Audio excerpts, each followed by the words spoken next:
All right, so here we go. Mets down in Port St. Lucie. Spring training underway, and we are getting closer and closer to opening day. Not a whole lot of news coming out of Mets camp today, I got to be honest. But look, we're trying to make this a consistent thing here and try to do a video every single day and talk about anything Mets related. So I wanted to go live today so that you, the viewers, would have a chance to ask some questions, little Q&A, maybe about, where was I for the past 3 years? I was in prison. No, I'm just kidding. I wasn't. Pursuing some other professional opportunities is actually what it was. And in the same vein, though, doing TV stuff. Story for another day. But really just wanted to get in here and talk some more Mets. So here we are. And no way better to begin than with our opening day countdown, which is now actually 35, not 36. So gonna fix that and repost it. Here we go. It is February 20th, which means we are 35 days away from opening day. And if you've caught either of my last two videos here over the past 2 days, then I pick out a Met, famous Met, or even just infamous Met over the years that wore that uniform number. So 35 was kind of tough. There weren't a lot of big name players that have worn it. The most recognizable one, at least from, I would say, my era or most young fans' era, would be G, who wore it back in the 2012 through 2015 era.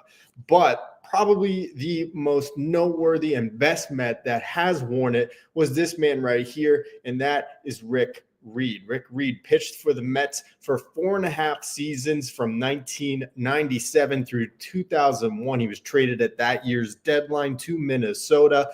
Over those 4.5 years, 152 games, making 150 starts, had a 3.76 ERA and an ERA plus of 1.16. He threw 956 innings over those 5 years. If you include what he did with Minnesota, they just don't make pitchers like they used to anymore. I got to tell you, listen to this, 1997, 33 starts. 1998 made 31 starts. In 1999, he made 26 starts. In 2000, 30, and in 2001, between the Mets and between Minnesota, made 32 starts, actually. 5 postseason starts with the Mets. The Mets won 4 of those.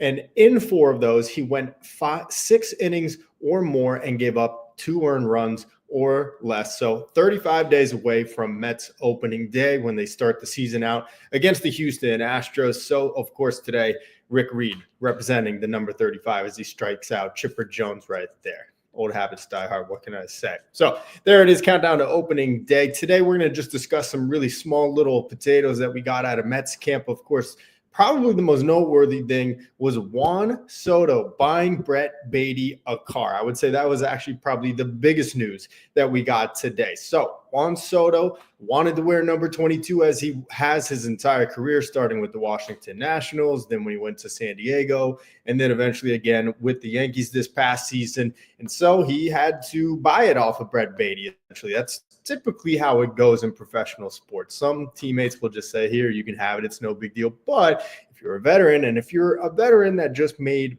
$765 million, the right thing to do is to give them a little gift, whether that's cash or otherwise. So Brett Baty gets a car. It's a $92,000 Chevy Tahoe. And we're going to pull it up right here so you guys can take a look. You've probably already seen it by now. But I got to say, giving up a number, one that maybe you're not even super close with, that's a pretty cool deal to get a car out of it. So Baty gets this car, the $92,000 Chevy. Thanks, Juan Soto, who's in full uniform. I guess it was probably because they were doing media day or something like that. And there we go. Now you can actually see it. Here we go. It's one of my first times doing a live stream like this, so we're still getting used to things here. But anyway, there it is. He daps him up. It's a pretty badass looking car, I got to say. The all black, the interior looked pretty sweet too. You got to know it's all fully modded out and pimped out. A lot of people said he got paid $765 million over the next 15 years and all he could get him was a Chevy. And I'm here to say, first of all, I'm a big Chevy guy. I used to have a Camaro and I had that thing for 12 years. I put 150,000 miles on that bad boy, and I didn't have any problems with it. I would have kept it if I didn't move to a place where I needed to have a better car for the snow. So I ain't going to take any type of Chevy slander. And by the way, this is not your typical Chevy. This looks like all the bells and whistles type of SUV, and it's pimped out. You can see even Soto's like, yo, did you see the back, by the way? Check this out. This is where I'm going to put my MVP trophies and the World Series trophy that we win while you're playing DH or whatever. If you're on the team, Baty, I don't know. We'll see about that. But pretty cool. So he gets the car, $92,000. But how long exactly would that take Soto to actually earn back that money? So let's take a look really quick at how much Soto was earning based on this 15-year, $765 million contract that he signed. Well, Hector Gomez actually broke it down for us a couple of years ago or a couple of months ago. And this is actually what it comes out to for Soto as far as his contract. Over the next 15 years, $765 million. You got that $75 million signing bonus. So that comes out to $51 million per year. We know that. That's his AAV. That's $8.5 million per month. That's $314,000 per game. $133,396 per hour. So I don't know what shift is supposed to mean, but based on per hour basis, Juan Soto paid for Brett Baty's car with just an hour of being Juan Soto. 1 hour is all it took for Juan Soto to pay for Brett Baty's car. And Brett Baty seemed really happy with it. He looked stoked to be getting that car. Pretty cool, considering all he had to do was give up his number 22. And by the way, Brett Baty's going to be wearing Jose Reyes' number 7 now, so it doesn't look too bad on him, I'm sure. But anyway, that's how it comes out to. There's the math on that one. Juan Soto is making $34 per second. Imagine that. Ready? Juan Soto just made about $350 in the time I just counted. Insane money. So good for Soto. Glad that good for Baty, but glad that this didn't become one of those Jeff McNeil and Francisco Lindor things where Lindor offered to buy him a car if he had won the batting title. We know the drama that came out of that one. But lastly, before we just wrap this up, because this is going to be a quick one, the Mets, after Frankie Montas' injury, were rumored to be interested in potentially signing Jose Quintana, our old pal who was tremendous last year. However, today, Anthony DiComo reported, according to sources that are in the know on the situation, the Mets are not likely to pursue any more starting pitching depth for their rotation here in the offseason. I'm going to pull this up right here so you guys can take a look. DiComo says that the Mets seem to be pleased with it earlier in camp. David Stearns told reporters, I feel much better about our starting pitching depth sitting here today than I did a year ago. We made that a priority of our offseason. Now, that was actually or before the Montas injury, so I'm not sure if he would still feel that way today, because we did hear a report just earlier this week that Quintana was very interested in a reunion with the Mets. And then just a couple days later, there were reports that the Mets and Quintana have been talking. This is kind of like that boyfriend and girlfriend couple from high school that get together and they break up, but then you always know that they're probably going to get back together at some point, right? And you see them talking in the hallways. It's kind of that feeling. But I'm not so sure that the Mets are going to pull the trigger on this. Number one, we heard the comments from Steve Cohen earlier this week about how much longer can he continue to spend like this. He called out the fans essentially saying he was disappointed with the payroll. I don't think that was a threat that he won't spend anymore if the Mets don't start selling out Citi Field. But I do think he is starting to be a little more level-headed about his spending. Obviously, he went way above and beyond to get Juan Soto.